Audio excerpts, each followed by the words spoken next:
आज फिर तुमने कम शक्कर की फीकी चाय बना दी। तुम कभी मीठी कड़क चाय नहीं बना सकती क्या?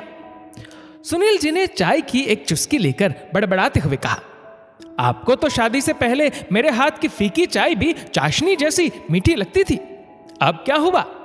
सुनीता जी ने शरारती लहजे में चुटकी लेते हुए कहा। सुनील जी और सुनीता जी लगभग 60 की उम्र के दंपति हैं। उनके बेटे की शादी दूसरे शहर में हुई थी और बेटा विदेश में अपने परिवार संग रहता था। बेटे ने कई बार कहा, माँ पापा आप हमारे पास आ जाइए, आप दोनों अकेले कैसे रहेंगे? सुनील जी हमेशा कहते, ऐसे कैसे अपना पुश्तैनी घर छोड़ दे, यहां हमारे सारे रिश्तेदार, जान पहचान वाले, बचपन के दोस्त सब है, सहारे के लिए हम दोनों पति पत्नी है ना, एक दूसरे के साथ। गर्मियों के वक्त सुनील जी पत्नी संग अपने बेटे के पास विदेश चले जाते और बेटा दीपावली पर सपरिवार माता पिता के पास आ जाता। दोनों पति पत्नी एक दूसरे का साथ देते हुए अपनी सारी जिम्मेदारियां निभाते हुए जीवन में आगे बढ़ते गए।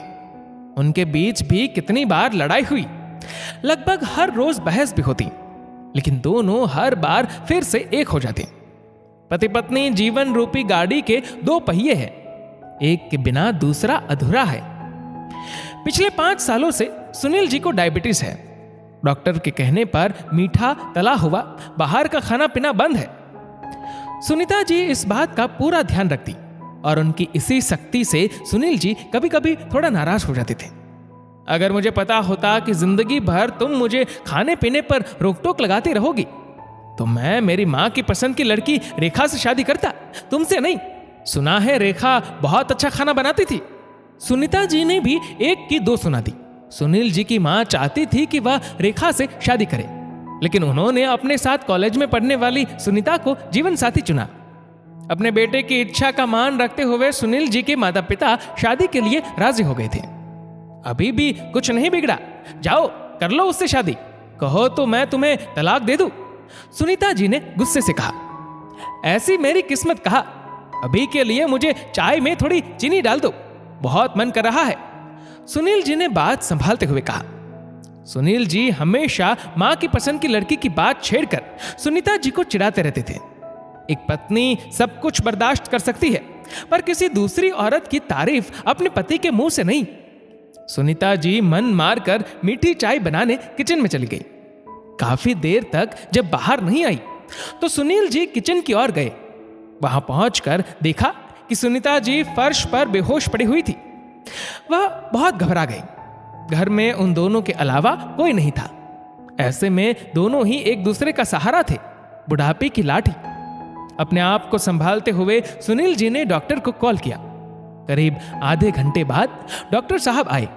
उन्होंने सुनीता जी का ब्लड प्रेशर चेक किया। ज्यादा तनाव व गुस्से की वजह से उनका बीपी बहुत हाई हो गया था, इसलिए वह बेहोश हो गई थी। डॉक्टर साहब ने कुछ दवाइयां लिख दी और कहा कि उनको तनाव से दूर रखा जाए। जब तक सुनीता जी बेहोश थी, सुनील जी उनके पास से 1 मिनट के लिए भी दूर नहीं गए। जैसे ही सुनीता जी होश में आई, सुनील जी को तो मानो नया जीवन मिल गया। आंखों से आंसू निकल पड़े। आप रो रहे हैं कि आपको अब फिर से मेरे हाथ की फीकी चाय, सादा खाना खाना पड़ेगा, सुनीता जी ने अपने पति को चिढ़ाते हुए कहा। अरे मेरी जीवन संगिनी, खाने में मिठास कम हो तो मैं अब चला लूंगा, लेकिन तुम्हारे बिना मेरा जीवन ही फीका है। ये बात मैं इन 2-3 घंटों में जान चुका हूं। दोस्तों, इस वीडियो को लेकर आपकी क्या राय है, नीचे कमेंट करके जरूर बताएगा। और अगर आपको वीडियो अच्छा लगा हो तो इस वीडियो को लाइक करेगा, शेयर करेगा ज्यादा से ज्यादा लोगों तक, और ऐसी ही और भी इंस्पिरेशनल वीडियोस के लिए सब्सक्राइब करें हमारे यूट्यूब चैनल को और फेसबुक पर फॉलो करें हमारे पेज को। धन्यवाद।